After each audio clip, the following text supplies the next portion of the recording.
we've just got to try and make sure that that's front and foremost of people's minds, is that we might not be visible all the time, but boy, are we an indispensable part of running businesses and recruiting and retaining the people that are going to get us out of the economic mire we find ourselves in now. So Sure. it's never been more important as a role within any sort of business. Welcome to the Payroll Podcast with your host, Nick Day. Find out what it takes to truly discover what it takes to elevate your career within payroll as we meet with the industry leaders who are shaping the industry for tomorrow.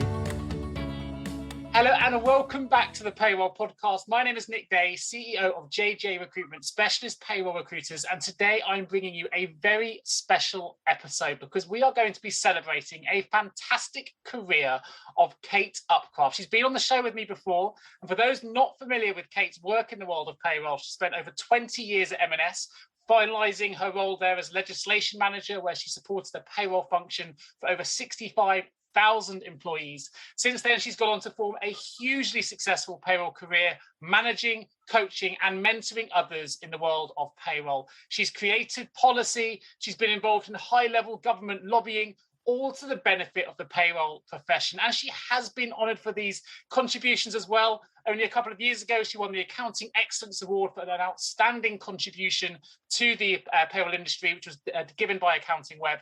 And she was also Payroll Consultant of the Year, awarded by the GPA. Now, Kate is a renowned payroll character in the world of payroll, a fantastic payroll speaker, lecturer, technical writer, and consultant. And Kate has decided, after all this time and all this influence, to retire from the payroll industry. So I thought no better opportunity than now to celebrate a fantastic career. And I just wanted to find out a little bit more about Kate's journey and why the world of payroll has meant so much to her. So Kate, welcome back to the Payroll Podcast, and thank you so much for joining me again on the show. Thank you very much, Nick. It's very sweet of you to ask me to come back for a swan song. I'm super excited. Now, if I understand correctly, you've decided your final day in the world of payroll is going to be the 31st of March.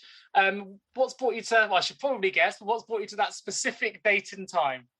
Well, it's simply the end of a year end of my accounting year, so it seems the right time to go. Although I must admit, now that I've got to do so much teaching about what's going to happen next year when I'm not even going to be here, I'm thinking maybe I should have gone at Christmas, and then I wouldn't have to teach people another tax year when I'm not even going to enjoy it myself, so to speak. But no, it seemed at the right time because everybody wants to know the last lot of updates of what's happening. And so yeah, 31st of March I shut the laptop, although I am doing a presentation that afternoon. Really? So, yeah, for my banking forum colleagues, so that'll be right up to the wire. I'll still be doing my thing. It doesn't surprise me. I'm sure as well you're still going to be in demand after that time. The hardest thing's going to be saying no, potentially.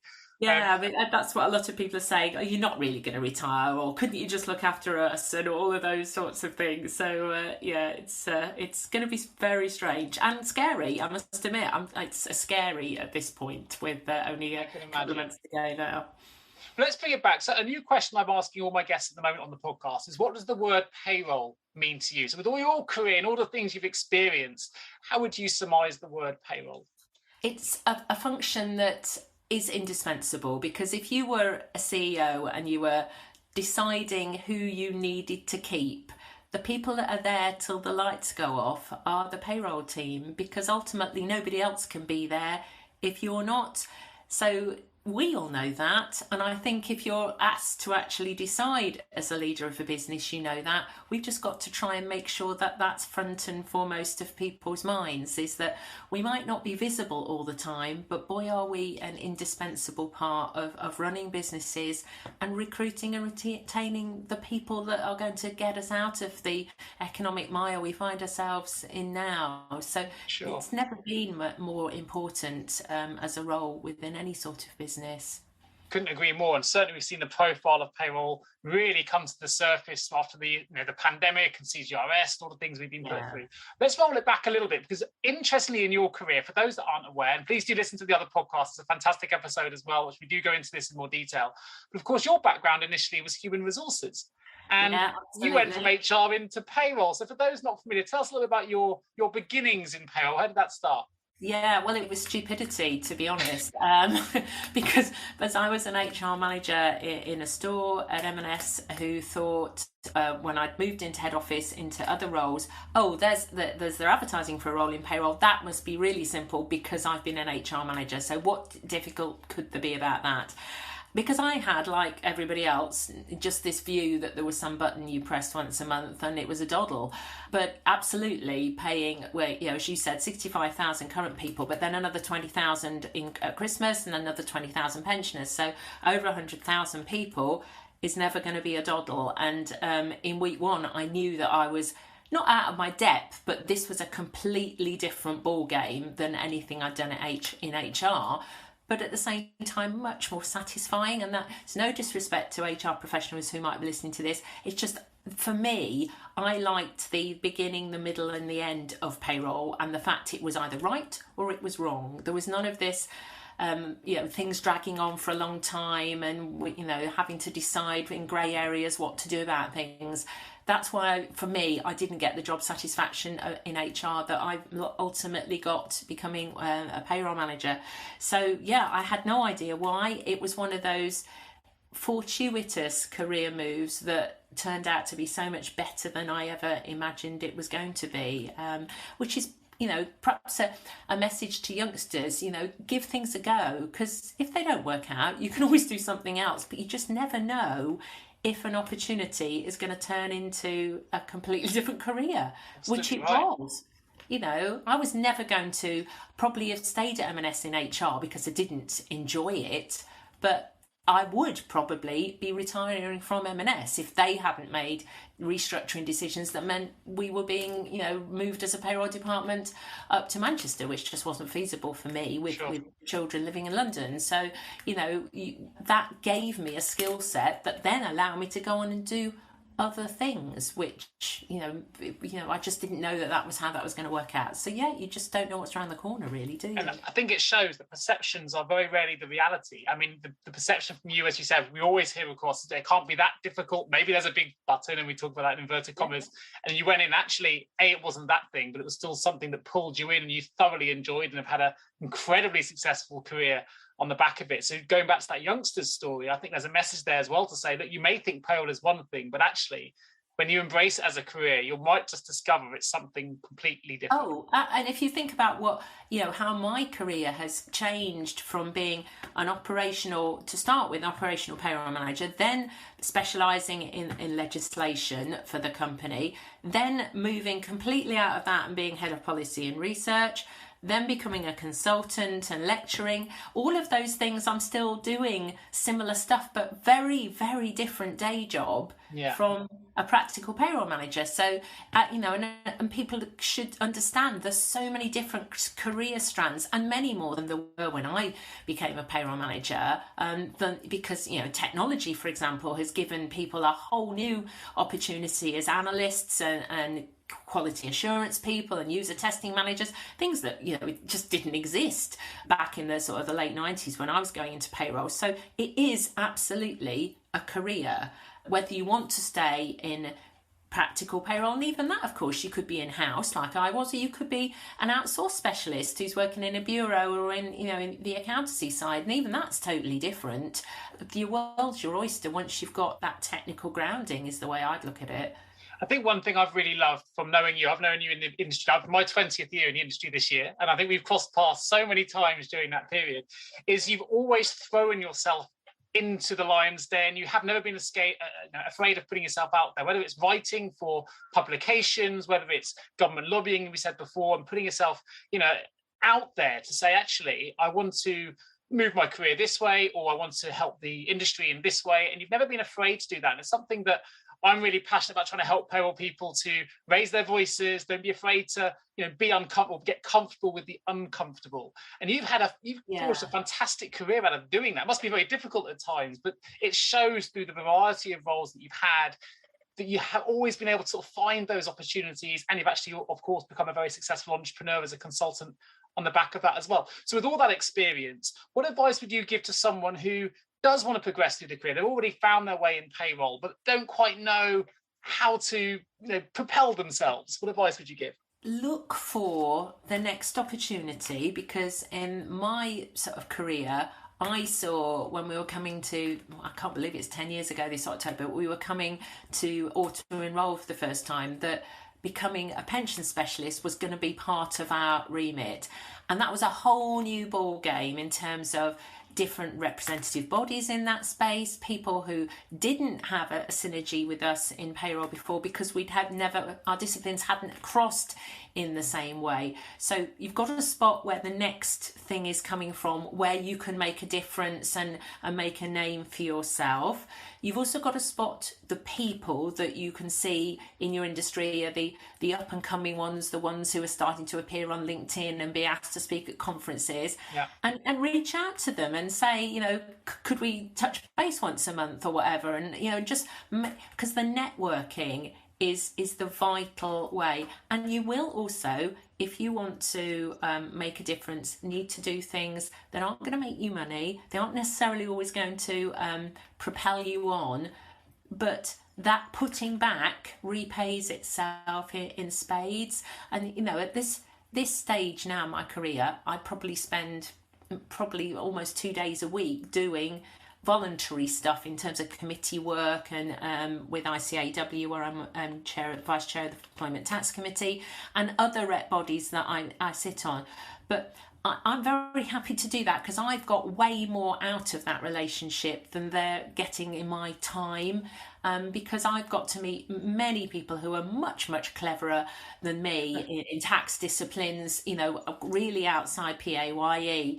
But it's intellectually been interesting as well as been hugely useful for opening doors and just getting our industry a seat at the table, because it's sad that we still have to call ourselves employment tax specialists a lot of the time in the tax world, because payroll still has, as I retire, that negative connotation of, pen pushing back office admin, which it certainly isn't, but we've still got a long way to go. We made some massive inroads during CJRS, because I was getting calls every day from people who would normally not have passed the time of day for me in terms of their seniority, who suddenly realised they knew absolutely nothing about PAYE, and suddenly CJRS was bolted on to PAYE.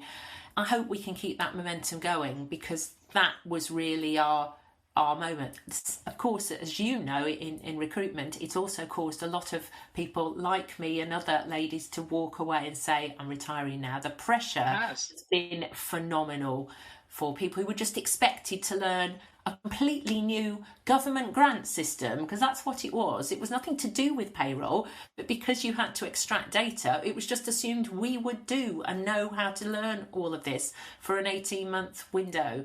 So yeah, it will have provided opportunities for youngsters, because there's so many people looking. I mean, you must be inundated now with people. Busiest we have ever been, without a shadow of a doubt. Yeah. I've never seen so many adverts for wanting good payroll people. So absolutely, we've got to get those apprentices in, because that's the future now. I mean, your work on the CJRS piece, Kate, what I love is a lot of the work and time you put in, you don't necessarily see the results of it or the fruits of it, but I've seen a lot of it, because I kept taking the stuff you were writing and putting it in our payroll newsletters, which grew, by the way. At the start of the pandemic, we didn't have a newsletter. We started it from zero. By the end of the pandemic, it grew to over 3,000 people had subscribed, who were getting the updates, which I wasn't writing. You were writing and contributing, and you were amazing during that time. But it's all those people you've been supporting that, as you say, you weren't getting paid for that work. You were very, very. I was coming to you all the time and going, oh, another payroll manager struggling, or can you just help, and putting you in touch. And you always did that. You've always been very modest and humble and helpful in that way, which has been fantastic. The fortunate thing when CJRS started was that I was still running some tiny payrolls, which meant that I was actually doing this. So I was making claims, understanding how flipping difficult this was for the tiny payrolls I was involved in. Then I started supporting a few big clients, particularly in hospitality, who were having to put things together, because never more had it been so important to actually be using the claims portal and trying to do the calculations to really understand every Friday night when, we were all getting the updates every night, Friday night when the civil servants went home, and then said by Monday morning, can you come back to us with any comments? So it was a case of spending all weekend digesting what the latest changes were. I mean, you look back now, we had 400 changes to guidance, over 400 changes, which is nonsense in terms of what we were expected to assimilate, and are now being treated to a compliance regime that says, well, why didn't you know that had changed? Well, with 400 changes, and people were sick, and it was a pleasure to help people because we were all in it together, and there was no way you could charge people. That was quite a difficult business decision for me, because of course my business had fallen apart like nobody's business, because I had no lecturing. To be honest, recruitment had completely stopped as well. So I understood that there was panic stations, there was pressure, there was so much going on. And you touched upon a really interesting point, which is the pressure did come to a boiling point where a lot of people now have decided to leave the profession, yourself included, obviously, have a tremendous career. But there's a huge wealth of fantastic talent now leaving the payroll industry, or have left, or have retired. How do you see the future of the industry? How well are we set up for the future? Because as you mentioned, and I can say as a recruiter, there's definitely a real shortage of talent coming through at the more administrative level, and those that are coming through are very technically savvy, potentially perhaps don't have the same level of manual skill they may have had before, and that's because the nature of payroll has changed. But how do you see the future? Are you worried for the future? Are you positive? I'm positive because of the number of apprentices. Thank goodness that we developed level 3 and level 5 before the pandemic, and the large numbers we've got of people who are taking the apprenticeship. I'm a skills coach myself. I was with my apprentices this morning, and I'm actually going to hopefully meet them at the end of March, because I've never met my cohort, because we've done everything online since they started their qualification, and it will be really lovely to meet them. But that is the future, and the mixture of people, because in my cohort I've got people who've come into payroll as a choice, as a career choice, and people who are getting validation for, I've been doing this for years and I now want to prove to the business that I actually know what I'm doing by getting a qualification. So you've got the two, and that's a lovely mixture too, from people who are potentially a little bit older and some of the youngsters who are coming in. But I'm also seeing, of course, the big practices like, Armstrong Watson bringing big cohorts in from scratch, because you can't get trained people, but saying this is how we get those future people. We will train them from scratch, and that's lovely to see, because that is absolutely the way forward for our profession, is to get that new groundswell. One thing I love there is you said, that they're choosing it. And I've had a couple of posts about this, and a lot of guests, and 90% of the guests I have on the show will say, if they're working in operational or really in the nuts and bolts of payroll, they'll say they fell into payroll. And I'm always trying to push back and go, please stop saying you fell in. You've got to own that choice, because if we own the choice, we're more confident with it. It's a bit like recruitment. I always used to say I fell into recruitment, but actually, because I'm almost embarrassed that I'm in recruitment, because it has connotations and people think one thing when actually it's something else. It's been a wonderful career for me and a wonderful industry in the world of payroll. But you said they're making the choice. And I do think this is the first stage now, as people start to own the choice, that they selected payroll as a career and are proud of that choice and can own that choice. I think it's a really important step to improving the profile, raising the profile, giving it more credence against its counterparts. I don't know if you would say that you fell into it yourself. I know you had an opportunity there which you took, but I really love the fact you said there you've got a cohort of apprentices that are owning that choice. They're choosing payroll now, and that's a fantastic development. Yes, it is, and to have particularly to have chosen it in the teeth of a pandemic, when there would have been easier things to choose to start doing in companies. But I suppose what's also great is that we've also proved to businesses we can do it from home, because there'd been this sort of belief, although nobody had ever tried it, you couldn't possibly do payroll from home. Right. You've all got to be in the office, which has given people the opportunity to work part-time, to fit it around caring responsibilities. So hopefully we might not lose now, because we are still predominantly a female profession. When I'm lecturing, 80% of the delegates on a course will be women. And partly I'm going to say this because we're good at multitasking and attention to detail, and that's a gender bias. But in all seriousness, if it means we keep those women, if they do have caring responsibilities, because we've got more hybrid working and the ability to work from home, then that's a great outcome of the last couple of years as well. Couldn't agree more. I think we're going to a more outcome-based style of management as well because of that, which is really important in the world of payroll. But interestingly, I actually think a lot of it's not just the HR or finance that have been surprised at how payroll's been able to adapt from home. I think a lot of payroll professionals themselves would have said pre-pandemic, we can't do this from home. And actually they've gone, I was wrong. Actually, I'll hold my hand up. Yeah. We can, and we have. Yeah, I mean, I'm a lot of them I would think are now saying we want the mixture because it's what hasn't really happened over the last 2 years. We've done the business as usual. We've got people paid, we've claimed money, but the projects have suffered because we haven't had the collaborative approach of, you know, going out to tender for new software and developing things, because that needs people round a table and, you know, and the whole project-based approach. Yeah. But so I think it will be a mix of team working and independent working, but the productivity drivers of working from home, the fact that in payroll we can still prove what we've achieved, because I think that's one of the other worries we've got now is this, you know, what we're calling proximity bias or location bias, that if people can see you, you'll get promoted, but they'll forget about you. We can still prove what we're delivering, and that's actually quite fortunate in our profession because it's very measurable. Yeah. So, yeah, I think it's going to be a very interesting next couple of years, really, as to how we sort of motor on what we've achieved and make it really work for us. So what have been, going to think back over your career, in your mind, there have been so many, and I can't believe you mentioned auto-enrollment. Was that already 10 years ago? I mean, I remember that. God, that's actually took me a little bit by surprise when you mentioned that. It feels like a couple of years ago. Yeah.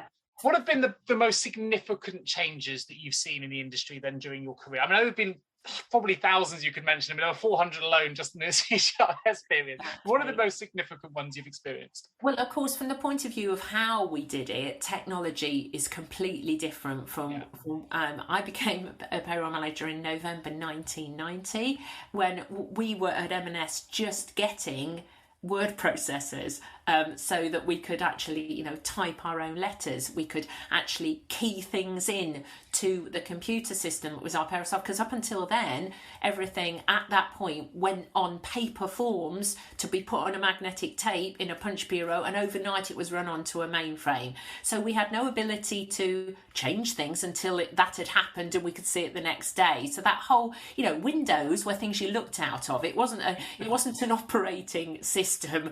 So that has just been enormous in terms of the, you know, the ability to do so much more with less people. I had a team of 40 because there was so much of it was manual, and it was data input and preparing sheets and all this sort of stuff. So on that side, things have changed dramatically, but so have the breadth of our responsibilities. So yes, we talked about auto-enrollment, but so many other things have happened, from even things like student loans that we weren't responsible for, all of the way that the tax and NI system has been used to manage behaviours by employers, you know, and that's very much been a government thrust of the last few decades, is that we're always on the receiving end of incentivisations to do certain things, and the tax system reacting to the whole reward piece. Because when I became a payroll manager, really cash was still king, but we were just getting into the world of benefits for the first time, and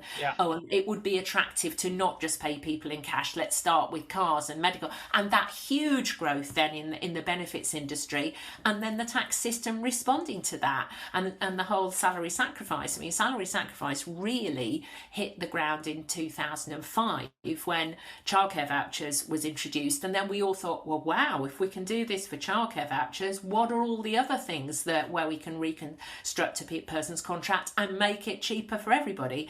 So yeah, we got so many different angles to what we were doing then as a result of a government policy that kind of backfired for them massively, because although it brought women back into the workplace, it spawned an industry that they had no idea, and then cost them a fortune in terms of national insurance. And then in 2017, they had to put the brakes on it. So, you know, and we've been right at the forefront as employers and payroll professionals of so many different approaches to rewarding people. You know, that's the really long and short of it, because that's what we do. Yeah, I couldn't agree more. And I think it links so closely to the work that I do, because we're now talking about talent attraction and talent retention. And that is so heavily entwined with reward, benefits, well-being, which we're now seeing a lot more well-being schemes coming into play now than we've ever seen before. And actually, it's I talk about the employee now as the consumer. It's keeping the employee happy, maybe with payroll dashboarding and different things you can do to keep them engaged. And we've got pay on demand coming in, potentially crypto-based. There's all this stuff still to come and influence the industry, and I'm sure it'll continue to change. Yeah. During your career, I know, because from firsthand, from a number of the clients you've personally worked with, that I've been fortunate enough to be engaged with myself, and some of the transformations you've been involved in. You've been involved in government lobbying, you've been involved in apprenticeship schemes and so on. What do you think has been your single greatest achievement, or what's the legacy piece that I know people don't like to talk about their own legacy, but if I was to ask you the thing that you've really left your mark on as you leave the industry on the 31st of March, what's the thing you're most proud of? That's an interesting thing in terms of what I'm most proud of. At the same time, I suppose equally is one of the most frustrating things as I leave, is that although we have got lots of committees and stakeholder groups, particularly with HMRC, we still haven't broken into making a big enough difference. And that's, I think, it is sad, because so many of us are willing to give up our time from our businesses, or our employers are happy to release people to work with policymakers. But that piece might still look as if the volume of it is there, but it's not achieving what it did 10 or 15 years ago. And partly that's because a lot of characters on the other side, policymakers have retired to, who perhaps had a slightly different collaborative approach to working with employers. There's also been the change where HMRC are now more the delivery body for the Treasury. So if you're engaging with HMRC, you're actually not as close to where the policy is being made, which is in the Treasury. So being one step removed makes it harder to influence the outcome. So yeah, I guess the things that I've felt proudest have probably been things like, working on the beginning of RTI, but then feeling so sad that those groups were disbanded as soon as we went live, and nobody's ever in a position now to understand that as soon as a policy goes live, that is not when you stop talking about it. That's when you need to start talking more than anything. Because when it's theoretical, it's great to be, this is how it's going to work. But when the grit starts coming out, you've got to carry on talking. And I think that's what's been the saddest for me, is that it's always the policymakers are on to the next policy, and that's business as usual now, and that's all fine, and we just move forward. And it's not fine for us as employers, because things are not where they ought to be, and that still costs us a lot of time and money, and also reputational damage with our employees, because as soon as something goes wrong in the pay space, it's not just a case of the payment side. Now we've got over 2 million people on universal credit who are working as well.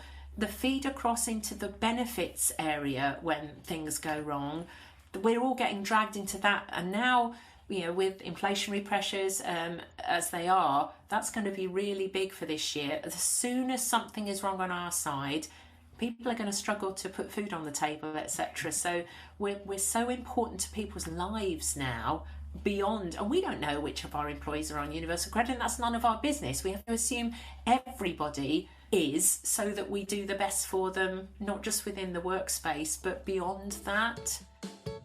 Have you ever asked yourself, how can I recruit payroll staff effectively? Please don't give up on your recruitment project just yet. Here at JGA Payroll Recruitment, we appreciate the difficulties associated with attracting, recruiting and retaining top payroll talent. We also understand just how costly a poor payroll hire can be. JGA Recruitment are a niche payroll recruitment agency who will partner with you to resource payroll candidates who will improve both the accuracy and efficiency of your payroll department. Contact us today on 01727 800 377 or visit jgarecruitment.com to find out more. I think it speaks a lot about who you are, Kate, because even in that example, you haven't really talked about the things that you've been doing. You've talked about it on a broader spectrum about how the impact that payroll can have on others, and if we get it right, which I think is, it's humbling, because that's the person that you are. If it was me, I probably would have picked a project that I'd done and talked to you about it and bored everybody. But it's really inspiring, because I know from working with you just how many people you have supported and how much time you've given up to help them, particularly payroll managers, that have really been struggling for whatever reason. You've always been able to make that time available to them to help them and to pull them through, which has been fantastic. Something you talked a little bit then, it brought me back actually to when we last chatted on the podcast. It was 2018, 2019. I remember then one thing you said there was a big shame about the payroll industry is you wanted it to have a dedicated ministerial governance. Do you think that's something that's ever going to happen? You mentioned there that maybe we're still sort of one step even further removed now in relation to how HMRC is working. It's now Treasury. So what do you think the future holds? I worry, because I can't even tell you who the business owner is for PAYE within HMRC now, because there are so many silos and separate strands of work. And I know the tax system is complicated, but I think some of the reasons we are where we are with things going wrong is because there is nobody with an overview and an accountability for what brings in the most amount of money in tax take of anything else. Even just NI before it goes up in April, £111 billion for the last audited account. This is phenomenal amounts of money that we are responsible for. And yet I don't know who is accountable for that within government. And the cross-party committees, sort of cross-departmental committees, I should say, that I've sat on, do seem to struggle with the turf wars, unfortunately, that we as employers can't have those concerns. We want to see really joined up government, because at the end of the day, we are there to deliver for our employees. And we can't say, well, that's not my responsibility, that's another department. Everything is our responsibility, and the buck stops with us. And I think it is a pity that employers, because they don't vote, don't have the influence to say, we've really got to get some of this stuff sorted out, because you're going to lose money coming into the Treasury if we can't get some of this sorted out. Just to give you a little example, we are here towards the end of January. It's a new tax year in a couple of months' time. We don't even know how the calculation of national insurance is going to work in April. We know about the increase, but there's something else going on around the calculation of national insurance, which means we can't even finalise next year's software for a new tax year. That's bonkers, to be in that sort of situation without the influence to say to somebody senior, you need to get this sorted, guys. That's my sadness, really, that I don't think, in answer to your question, that we are getting close to somebody owning this, and that's disappointing. Let's move back then to some of the highlights. You must have a lot of stories in the world of payroll. You must have worked with some incredible, inspiring characters in the world of payroll. Absolutely. Who are those? Who are the people that have influenced you? Are there any stories you can share of the fun times in payroll that you've gone through during your career? Well, I suppose something when you say about the sort of personal highlights, going to number 10, number 11 actually, to be invited to, a leaving party for John Whiting when he left the Office of Tax Simplification was lovely, because I'd worked on 2 of the reviews with John and I'd known him throughout his career. So it was lovely to have that opportunity to present to a Treasury Select Committee with the lovely Norman Green, who's not with us anymore, and for the whole experience of going into Parliament. And I've been a number of times to various committees to discuss and debate things. Those are great moments that you have, as well as the lovely ones of being, even not the awards ceremonies, but people coming up to you and people you've never met or face to face will say, I've read your stuff or your articles, and of course everybody sort of knows you, but you don't know all of them, and then you feel embarrassed to think, gosh, I didn't know you at all. So yeah, but from a client point of view, what's been lovely is the breadth of the clients that I've had the opportunity to work with. You know, from my work with the Oxford and Cambridge University colleges through to the big retailers I've worked with, to the accountancy practices. Everybody's got so many differences, and I suppose I have got a very soft spot for Oxford and Cambridge, because as English institutions there is nothing like them. They've been, you know, really with us for over 1,000 years. But you know, and I've never got any other clients who are 1,000 years old who've got medieval, you know, names for things, and it's been brilliant to be in their world for the last 10 years, looking after them from a compliance point of view.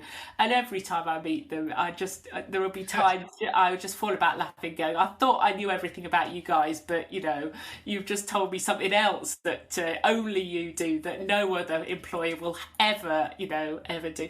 I'll remember the first time I went to Oxford and they were introducing themselves, and one guy said, I'm responsible for the student battles, and I went, sorry, what? You mean the fights? He went, oh no, that's a medieval word. Those are the bills that we send them for their bar tabs. They're called the battles.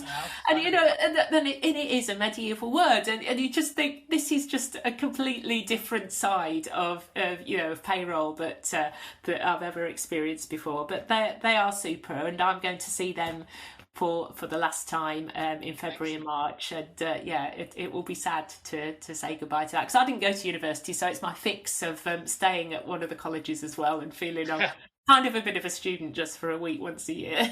Sounds fantastic. You mentioned Normal Green there, rest in peace Norman, who was obviously a very influential character in the world of payroll.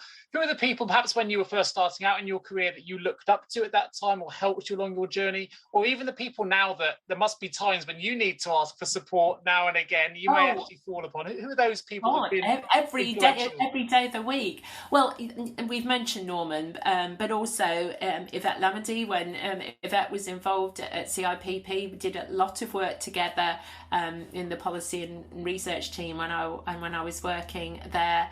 But there were, you know, lots of very influential figures who had formed the Institute back in the day that you felt really honoured to be in their presence, because they knew so much more than, you know, a youngster who was starting out as I was then, and it feels weird to be at the other end. And I don't feel in any way that, you know, the same sort of breath as those sort of people and what they were achieving and forging for a career for the profession.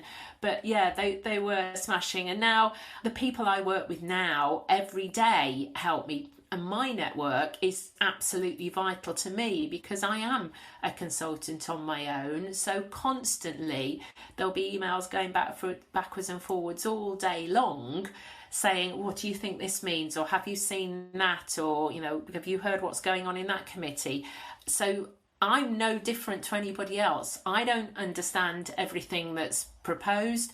I don't remember everything. There'll be somebody will say, well, there was a case about that 15 years ago.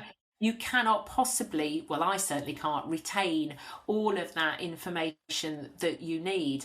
And I'm in awe of the youngsters that are coming up that are managing these hugely complex payrolls, have been through, you know, CGRS and everything, and are still there dishing out, but also helping each other through the group that you established. You know, that WhatsApp group has been just wonderful as a support for us all technically.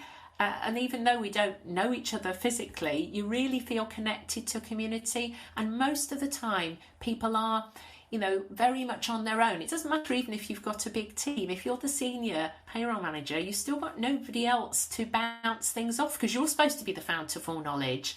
Sure. And I used to, you know, certainly find that at M&S, that I needed the external network of other retailers, like, you know, my friends at Sainsbury's and Tesco, because I needed to talk to other people in the same position with the same size of payroll, so that I could then think, right, I'll influence this to do the same for us back in the business. So yeah, there have been some amazing characters, and I really will miss the people, because I've never met an unpleasant payroll person. They're all just so committed and just great fun. Yeah, they are. Couldn't agree more. And you do have an impressive network, and networking is so important. Typically, as an industry, I think it's seen as being quite an introverted profession, but actually those that are able to develop networks, be a little bit more extrovert, a little bit more out there to help others, actually you get so much reward back if you're able to put yourself in that position of, which can feel uncomfortable sometimes, but actually you'd be surprised at how welcoming and helpful those are on the other end of it. If you're willing to put yourself out there, willing to ask a question that you think you should know the answer to, actually you can build your connections, you can build your network and lead to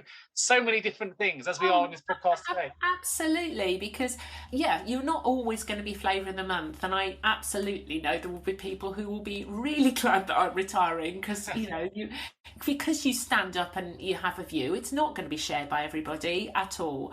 My role as a consultant and with ICAEW on the Employment Tax Committee is not to make friends, it's to get results for employers. And sometimes you have to call out things and challenge things and make yourself unpopular. But I'm there for my industry, not to make life easy for policymakers or anything else, because if we don't challenge, we get bad law, we get bad policy, and ultimately that's not good for the government as much as it's not good for employers and employees. So there will be people with a little effigy of me sticking pins in. They'll be very glad. I don't think there'll be very many, if any. The 31st of March is coming, but at the end of the day, you feel that you've tried to make a difference for the vast majority of people, and that's the best you can do, I think. During your career, what's been the period in time where you've had to go through the steepest learning curve, or has there been something about a moment in time where you're really proud of a particular learning outcome that you didn't know when you put yourself through something and came out the other side? Is there a period? I think it's just got to be the last 2 years and CGRS, because none of us have. You see, everything else we've ever done, you've kind of through osmosis built on it through your career. So you come in and tax and NI existed, and you learnt bits, and you learnt more complicated bits, and then you learnt about benefits in kind. Suddenly, we're presented with a whole new tax overnight. Because effectively, government grant tax, call it what you like, but a whole new piece of legislation was thrown at us that we had to be expert in with no build up to that. No. And I think that the fact that we managed to continually deliver, paying people and doing all that at the same time, is one of the things I am most proud of, is that as a profession, not at all personally, I'm just glad that we're coming out the other side of it now. But that's interesting. When you also think back to some of the smaller wins, I remember when we were working on the changes to statutory maternity pay, and we were going to say, women are going to get 52 weeks off work, and this is great. It didn't happen in my day. But I then said, but you do realise, how on earth are you going to make women feel confident enough to come back to work when they've been off 52 weeks? I know how difficult I found that. So off they went, and to be fair, they came back with the concept of keeping in touch days. So kind of that was down to me being challenging and saying, I found this difficult as a mum, and I didn't even have that long off. So what are we going to do to make it financially possible for women to come and do a bit of work if they want to, and then come back to work and feel they can hit the ground running? So amazing thing to bring up. Fantastic example. So from that point of view, you can think, I'm sure keeping in touch day is probably my comment saying, it's your stupid fault, is it? We have to do that. But as a female payroll professional, a lot of stuff I've worked on, I've thought, well, this is no good to me. My children are grown up, but maybe my children and other people's children, women in the profession, are going to benefit from the way that we're looking very differently at women in the workplace and keeping that talent that we didn't used to do. Legacy right there, Kate. Let's be honest. There's some legacy there, which I think is absolutely wonderful. So thinking back now in hindsight, which is a wonderful thing, what's the one thing you now know that you wish you'd known when you began your payroll career, when you finished your first move into payroll? It's not where you start, it's where you finish. There's no shame in taking a step down in your career, a sideways step. You can't always go onwards and upwards. So don't be afraid of squiggly careers, as we call them now, because at the end, what you're trying to get to is what works for you at that point in your life, whatever your other commitments might be, and then you can always potentially go onwards and upwards, or be happy to settle with where you're at. Yeah. People kept saying to me sort of 10 or 15 years ago, are you going to take on lots of employees, etc.? Well, maybe I could have done, but I didn't want to grow any bigger. I knew for me, just being a single director company, because I'm a control freak, it was much better not to have, any, or even think about recruiting other people. So you've got to do what works for you as well, and be comfortable in your own skin. That, if you say at some point, right, this is where I'm happy with this, I don't want any extra responsibility, there's nothing wrong with that. That's great.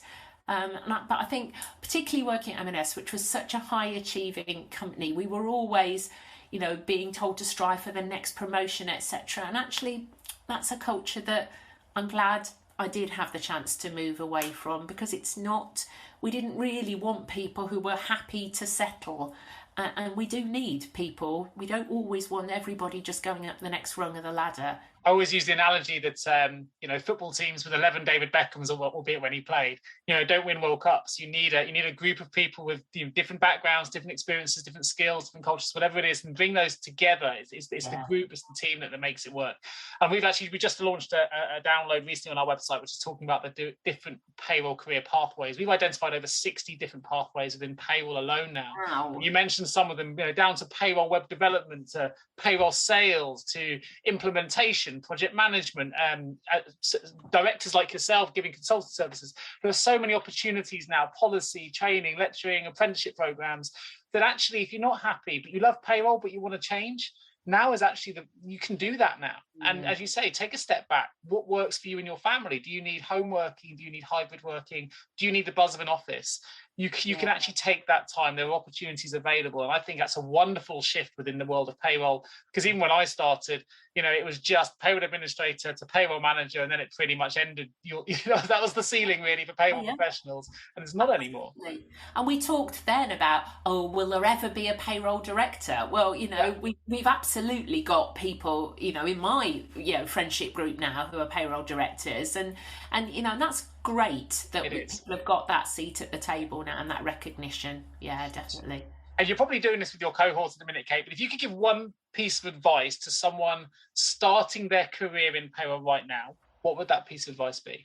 Never waste an opportunity, because everybody you meet in your working day could well be somebody that unlocks a door to something or gives you a new insight or a new piece of information. So just treat every day as I might well today feel that I should have known that, but at the same time, I've learned something else, I've met somebody new.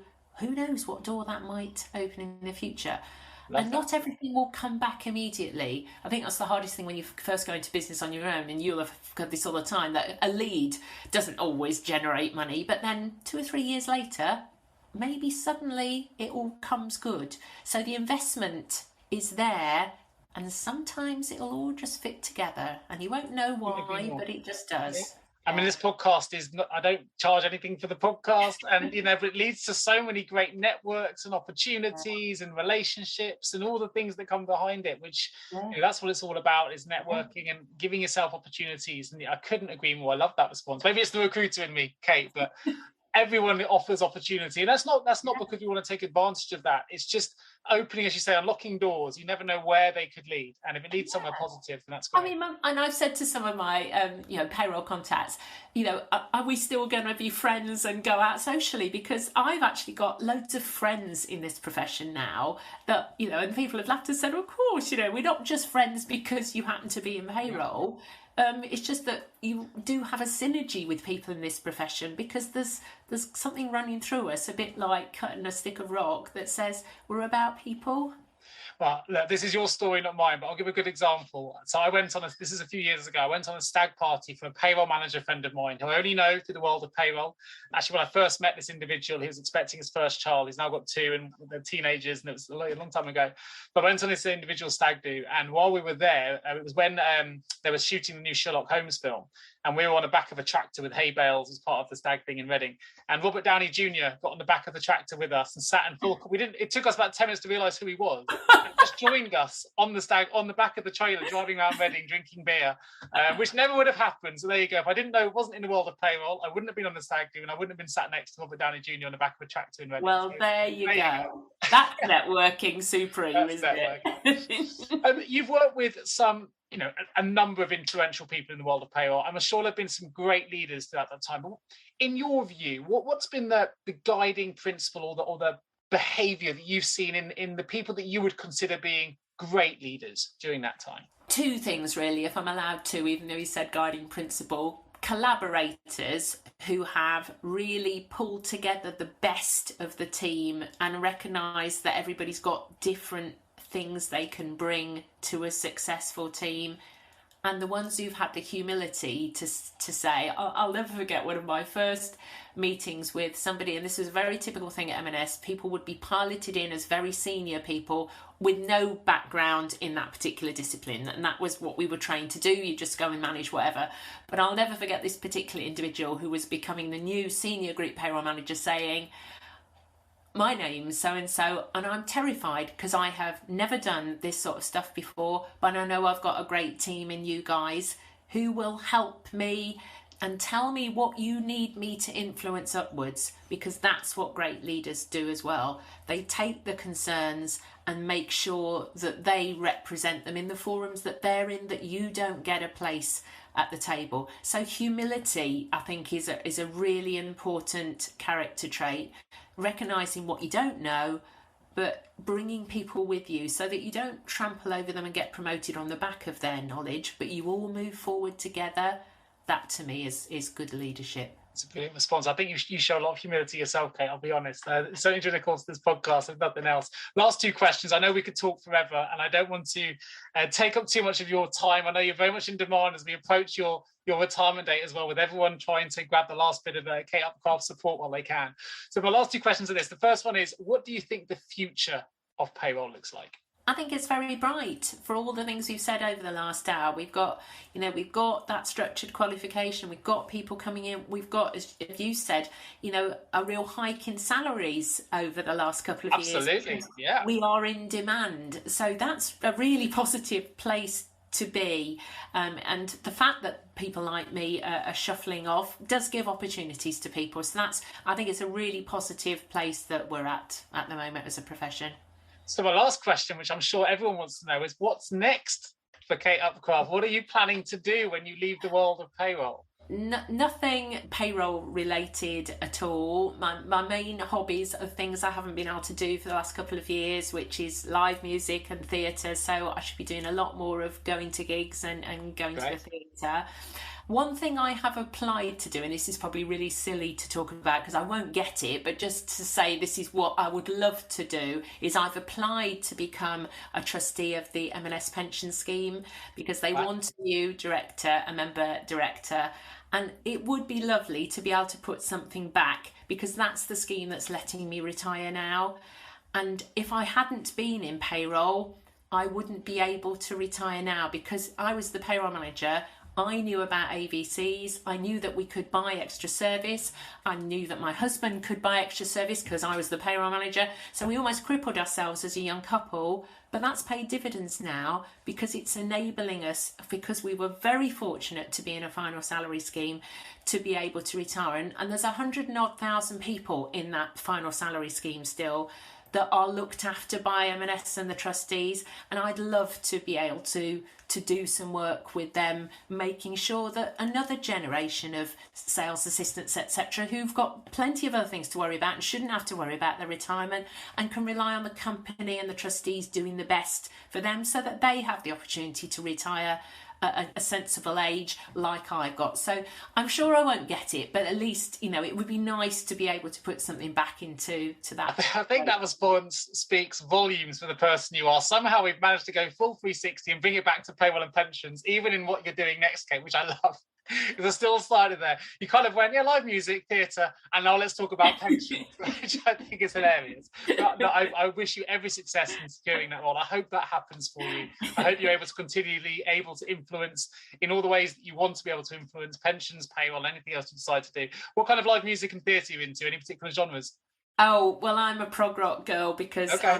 I'm a girl of the 70s. So yeah, I'm a massive Genesis fan. A lot of people who will have no idea who they are, but I did get to go and see them for the last time in September on the last tour ever. So yeah, that's my era. I'm a 70s and 80s girl. So yeah, lots of opportunities to still see that sort of stuff now. But in terms of theatre, I just love everything about theatre. But that's because I'm a kind of frustrated performer, because if you're a lecturer, then and you do public speaking, that's kind of you're putting on a show when you do it, because I'm terribly shy, so I have to pretend to be something else when I lecture, because I don't even like answering the telephone or the door. So that's why I could get my fix from doing something and pretending to be Kate Upcraft, who isn't really Kate Upcraft, but watching real people do it really well, that's what I love. I can definitely understand. I'm in the process at the minute of writing the 2023 Limpstone Village Hall Panto. So I've got a sort of best part of 2-year runtime into doing that. So I think that's similar to you, really. I do a lot of speaking and things, but it's that frustrated,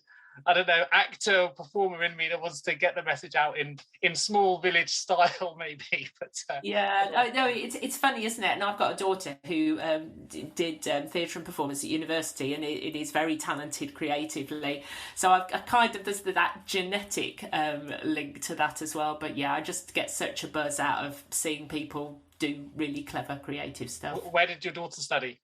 At Warwick. Warwick, fantastic. Yeah. I studied the same course myself at Royal Holloway. So she nearly went there, Nick. It was that would have been a school world. It was a toss-up between Warwick and Royal Holloway. From a cheapness of living, I'm glad she went to Warwick, because living in Royal Holloway and paying all the rent down there would have been a tough call. But yeah, she loved the course. So yeah, absolutely. Okay, it's been an absolute pleasure having you back on the show. Thank you. By the way, for those who don't know, I gave Kate less than about 24 hours notice to say, would you come on the show? And obviously I approached Kate to come on, and I was just wanted to share this story. But I think, look, I'm sure I speak on behalf of so many people. You've influenced so many careers. You supported so many people through hard times, challenging times, legislatively complicated times. You've always been very open with your time and willing to help. And I, for one, will be very sad to see you leave the industry, but I want to say a huge thank you for being part of it. For the 20 years I've been involved, you've been nothing but a bright light in the industry, and someone that I've always respected and looked up to and seen as a huge influential character on the world of payroll. So thank you for helping shape it what it is today. And I hope whatever comes after the 31st of March proves to be all the things you want it to be, and I wish you every success in the application with the pensions piece at M&S as well. Thank you, Nick. It's really sweet of you to ask, and it's been a blast, and thanks for your friendship too. It's been my pleasure, and thank you all for listening, and I'll bring you all the next episode of the Payroll Podcast real soon. Thank you, Kate. Thank you. Thank you so much for tuning into the Payroll Podcast with Nick Day of JGA Recruitment. If you need help with a current payroll vacancy, then please get in touch with Nick and his team.